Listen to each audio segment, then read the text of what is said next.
Hey guys, welcome to my channel. I know we are officially halfway through the year, so it is time to do my June favorites. I will have a half-yearly favorites video coming up very soon, but I wanted to do a cute little video for June just to get one out there every single month. So I'm going to be sharing with you my favorite products for the month of June. I tried some new makeup products, but really I feel like I settled into my makeup collection and just kind of dug into a lot of oldie but goodies.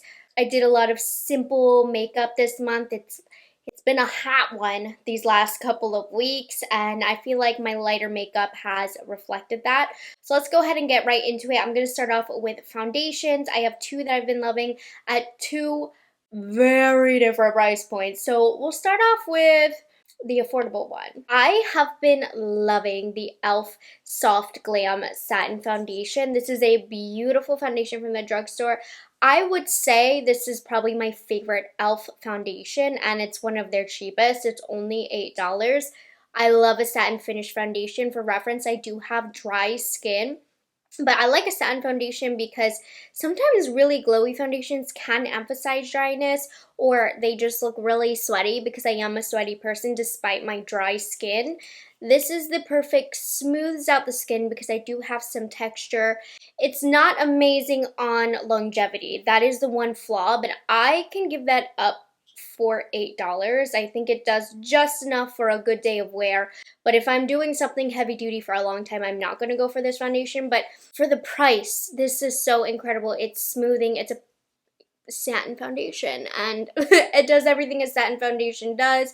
It's pretty hydrating on the skin as well. If you don't want to break the bank, I've been loving this satin foundation from e.l.f. Now, literally the opposite, but this is the one like I'm gonna go to when I need longevity. It's the Louboutin foundation. This bottle is stunning. I mean, this is luxury of luxury. This is the only Louboutin product I've ever tried, and you guys noticed in the last couple of years, I've stepped away from luxury makeup. I just don't think a lot of the products are worth the money. But a luxury foundation, I will get down with, and this did not disappoint. It also, like the e.l.f., is a satin foundation, but it's thinner. I would say it leans a little bit more matte. It's super perfecting, and what I mean by perfecting is it kind of smooths over the face, and it lasts a really long time. This is a phenomenal event foundation. I mean, I'm not telling you to go out and buy it. There's more affordable options, but if you love a luxury foundation, this one did not disappoint. There is something about the finish of a luxury foundation that screams, I paid a lot of money for this. And I just feel like you can tell I paid a lot of money for this foundation for my skin to look this poreless, this soft, have this blurred veil over the skin, and it will look like that all night. So this I've been loving because I've been a little bit more sweaty.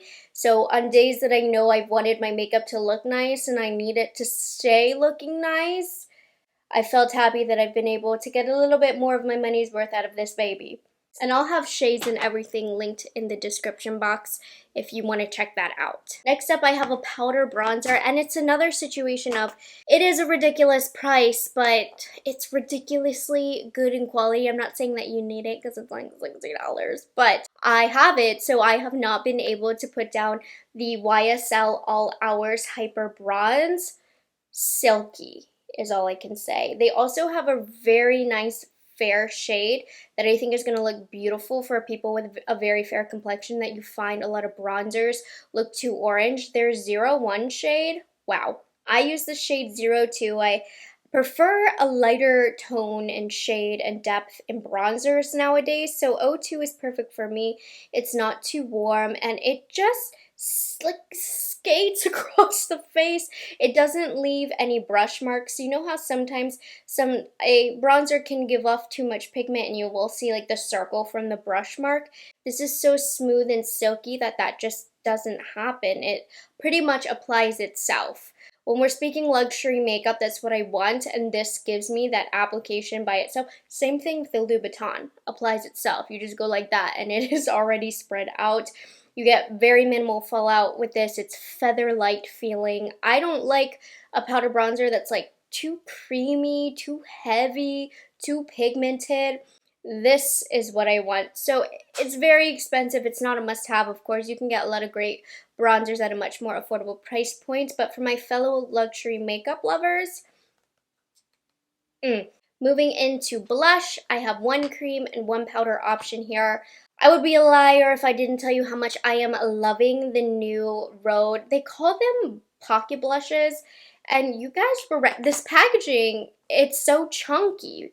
I'm not sticking this in my pocket, and it's really a waste of space because look how tiny it is. People are saying it's just to make it look like there's more product.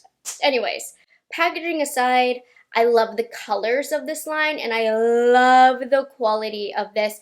This is a cream blush that can go over powder, and it's not going to be disruptive to that at all. It also is one of two cream blushes on the market that I actually enjoy applying on the lips as well. Normally I find a cream blush that claims it will go good on the lips, looks really dry and really thin. It just doesn't sit pretty on the lips.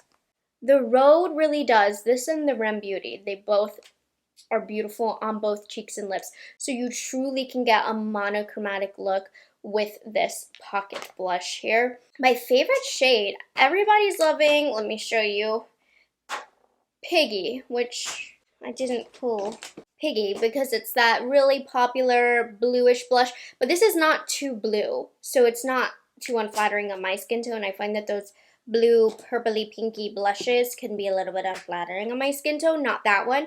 But anyways, my favorite summer shade is Freckle. It's the one that I used in the demo. It's got some warmth, but it's still quite a neutral, rosy shade. It is stunning. Highly recommend Freckle. So if you want a delightful, delicious cream blush formulation, very much have been into the Rhode. Now, if we're talking powder here, this I've heard some mixed reviews, but I just really like the way that it looks on the cheek. It's kind of giving NARS orgasm vibes, so maybe that's why I like it so much. It's the Fenty Beauty Hot Cheeks Velour Blush Lighter. They launched a few different shades in their summer collection. I just picked up the one in Fresh Peach. It has a very sharp shimmer to it, so if you like a flat cheek, you're not going to like this. And dare I say, at times, depending on the application, it can look a little glittery. Like I noticed, for example, with the Rhode, since it's a little bit stickier on the face, the glitters really do adhere on the cheek. I really like this as just like a over powder. Like I don't like it over a cream blush, but the glow on this is really gorgeous. It's a look. It's not the most natural. It's not like the Co-Sauce where it's like more satin. There's not a trace of glitter. But these aren't chunky glitters by any means. Anyways, I really like this for a glowy cheek, if that's the look that I'm going for.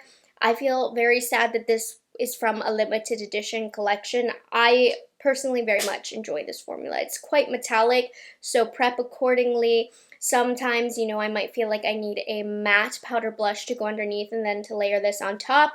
Or if it fits the vibe, it fits the eyes, and I want something really glowy, I'll go for this. Underrated in my opinion. I think it's beautiful. But I have this makeup cover on and I'm sweating. Anyways.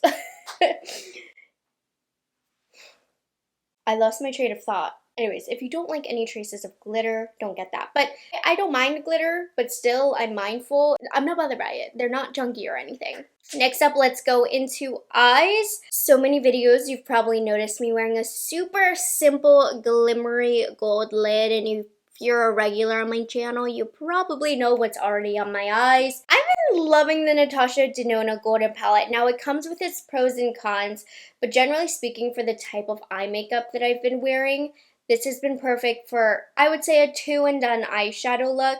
I've just been using one of the matte shades in the crease, very diffused, very blended out. And then I'll use my finger into any of the shimmers of my choice, and I just pop it all over the eyelid. And every time I wear it, somebody online is like, "What's on your eyes?" It's the Golden Palette. So today I used Ari on the crease, really diffused that out.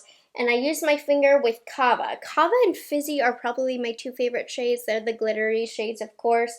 But I used Kava today. I think Kava adheres to the lid a little bit better.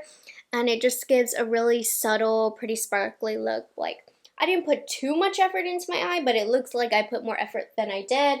And then I went into the shade Log, and I just used that as my eyeshadow liner. And that's really been the routine with the eyes the last few months. And since the golden palette has entered my collection, it's been a simple soft gold eye, reaching for this because it's great quality.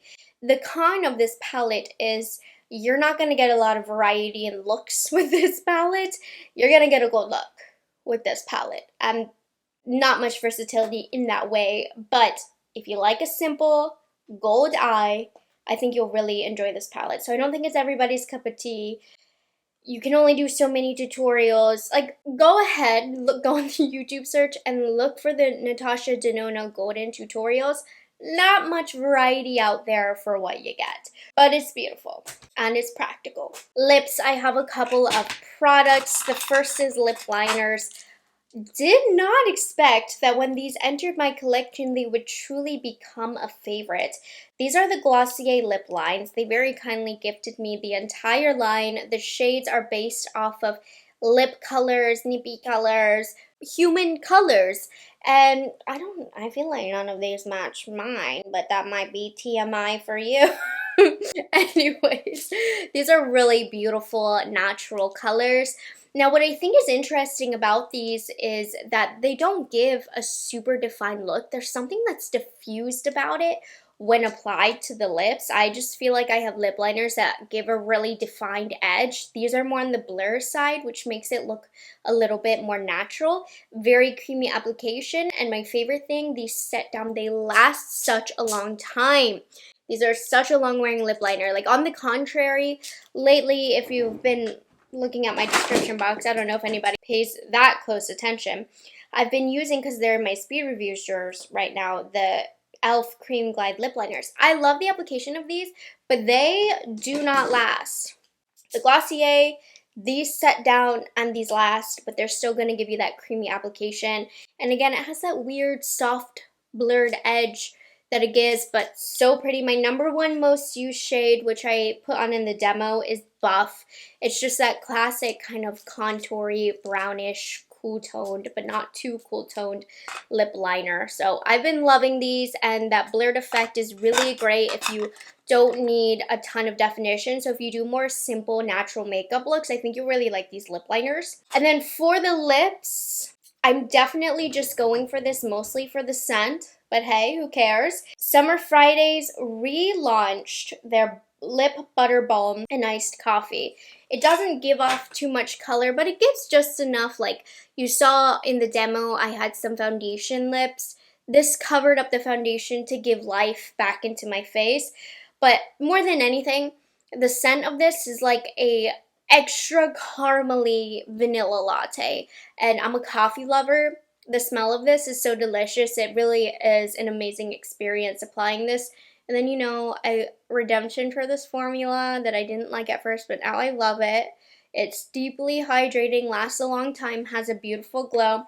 So this, with the Glossier lip liners, has been my everyday lip. And sometimes I'll do more of a pink lip liner from Glossier, even though this is brown. It kind of transforms with the lip liner since it is more on the sheer side. So this is just delicious smelling. I'm telling you, caramel latte, if that smell does something within you, maybe stay away from that actually, because you'll have to go make yourself one or go get one. So that's it for makeup. I have a couple other products Bodywise. I don't have this because it's in my car, but I wanted to mention it since we are in the thick of the summer heat and the summer sun. I've been loving the Supergoop Glow Play Body Lotion, SPF, excuse me. It soaks in like a body lotion, so it doesn't feel heavy or greasy on the skin. It's very quick to apply as well. It leaves the skin looking really hydrated with a nice glow. This is not a new SPF. I'm probably the last person on earth to discover it, but the quality of this SPF, I don't go home feeling sticky or sweaty or greasy. That's why I hate applying SPF to my body. So this just feels pretty much like a nice body lotion. So definitely recommend that. For the Nordstrom anniversary sale coming up, they have like a big value size that I might have to look into. And then for scent, my summer scent of late this is the hair and body fragrance mist, so I'll apply it multiple times throughout the day for just something light. The Rephr Mango Mood. This is so fruity smelling. I'm going to put the notes on the screen, but it matches up, I think. I don't know what a blackcurrant or a pink pepper smells like, but I definitely smell the mango here. There's undertones of vanilla and brown sugar. Such a delicious, fun scent for the summer. I love fruity. I'm not sophisticated whatsoever when it comes to fragrance, but this smells like summer to me. So I've been reaching into the sky a lot lately. And I like the Rephr mists because they're not crazy expensive. So those are all of my favorites for the month of June. I thought that this video would be a little short, so I've narrowed it down to my least favorite products. So I just picked 3. I'm not saying they're terrible or the worst products I've ever used, except for this one. This one is. So I was really excited to try the Maybelline Sun Kisser blushes. They're liquid blushes. And the packaging looks like the lip glosses, which I was really excited about. And these colors. This one, Soul Search. How stunning does this look? It breaks up foundation underneath. Sits terribly on the cheek. Do not recommend this. Another one that I can't believe it's not good is from L'Oreal. It's the Infallible Fresh Wear Highlighter. I tried it and I was like, I'm trying to make up excuses for it. No, it's not good. It looks dry. It hardly adds a glow. And it doesn't do anything flattering in the way of smoothing at all. Which is just crazy because the Infallible line, the Fresh Wear, you know, the bronzers and the blushes, such good quality. But this highlight, it's really fallen flat for me. It just doesn't look smooth. It looks unblended on the face. Somehow, some way, it's managed to collect some hard pan along the way. Not good. You can get much better at the drugstore. And then the last thing, it's not that it's terrible. It's just that I'm a little bit disappointed in this product. It's not what I was expecting. And, you know, we pay a lot for these Patrick Ta Major Glow Cream and Powder Highlight Duos, which I can respect if a product isn't my style, but it's...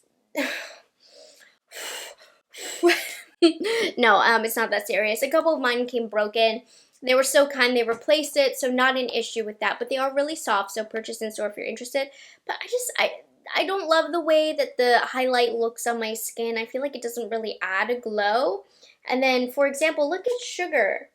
It's all melted and goopy. And I have another one that's like it, and then I have one that's not like it. So I'm just noticing inconsistencies in the quality. Now this formula is really beautiful. It doesn't mess up powder or anything underneath like I thought it would, but it doesn't dry down, so it's more of like a balm. But in this case it's really goopy, so it's not bad, but my hair sticks to it, so I'm not going to reach for it. And then if you put the balm down first and then the powder, then it looks really chunky on my face.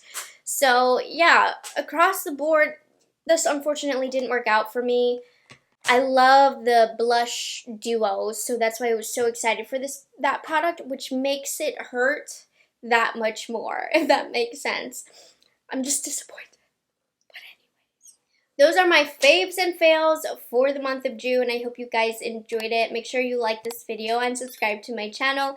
And of course, stay tuned because I have a big favorites coming up for the whole beginning half of the year that I've already filmed at this point. And it's a good one, it's a long one, it's a juicy one, so stay tuned. I hope you guys enjoyed this video and found it helpful. Take a moment, think about what are some products that you were using consistently this month. I would love to hear it.